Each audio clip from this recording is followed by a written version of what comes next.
Hey guys, how's it going? I'm planting up a couple of my containers for spring today, and I'm going for a very clean, classic look. I've chosen 3 different plants that I think most of you will have a very easy time finding this time of year. When we go down to the garden centers, a lot of times you see pansies and violas, a lot of green trailing plants like this ivy here. This one is called Gold Child, and it has a very pretty yellow variegation in it. And then I'm just going to use an evergreen centerpiece. So this one is called a Gembox Inkberry Holly, or Ilex is the botanical name for it. And it's one that's new to me. I've never planted it in my garden before. It has been out for quite a long time. But the thing I love about it, I'm learning that so many of you guys deal with boxwood blight. And boxwood is one of my favorite plants to use in containers and in the landscape as an evergreen choice. But if you deal with blight, I can totally understand not wanting to use that and put that in your garden. So these Ilex are a really great alternative evergreen to use in place of boxwood. So what makes this a really good choice for a container is that it naturally stays small. So it'll only grow about 2 to 3 feet tall and wide if you were to never touch it and trim it at all. So it either makes a great container plant or a great small shrub you can plant in your garden. Great for hedging if you want a small hedge and not something that's going to overtake your space. It's a zone 5 through 9, so it's not something I'm going to leave in this container throughout the whole season and then throughout next winter. I will be planting it out in the landscape at some point this year.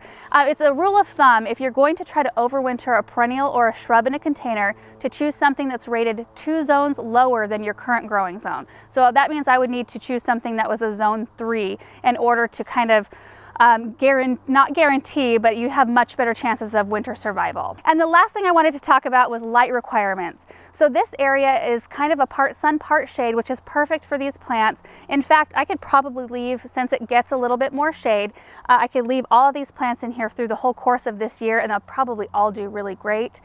You know, pansies, if you plant them in a really sunny spot, they're great for spring, but then they'll fizzle out once the heat comes. So since this is a little cooler and a little bit more shady, I mean, I could really just leave these things in here if I wanted to. The ivy, of course, can handle quite a bit of shade. Gembox is very shade tolerant as well. It does best in a sun to part sun location, but since we did open this area up and it's getting a lot of morning sun, I think that these are going to do perfect in here. The soil is pretty fresh in these containers. You can see that, you know, it's pretty full already. I might actually have to remove a little bit of it in order to accommodate this root ball. Usually if I have soil in a container that was in there the whole prior last year, I will remove all of it and start with fresh. But since I just had a few fall plants in here and I wasn't watering it very often, and they were plants that didn't utilize a lot of nutrients, I feel okay starting with this soil for spring. So I'm just going to plant this. I'm going to have to remove a little bit of this soil first in the center, and then probably a little bit of soil around the root ball of this evergreen before I put it in.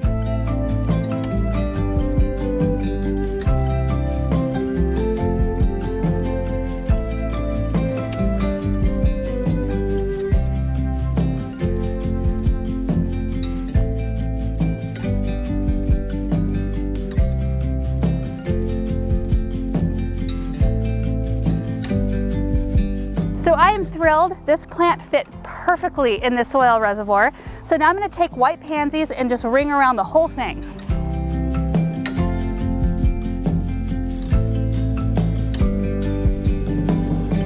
And the last plant is the Gold Child ivy, which I'm going to work 5 of them in and try to split the distance evenly between them.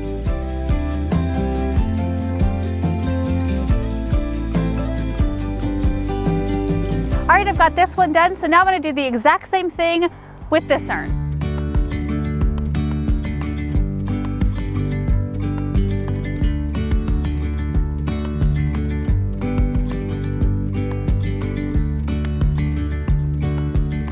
I absolutely love how these turned out. I mean, not only the color palette, I've always admired this color palette, I've always loved it. It's very peaceful to me, and it, like I said before, it's a very classic look, I think.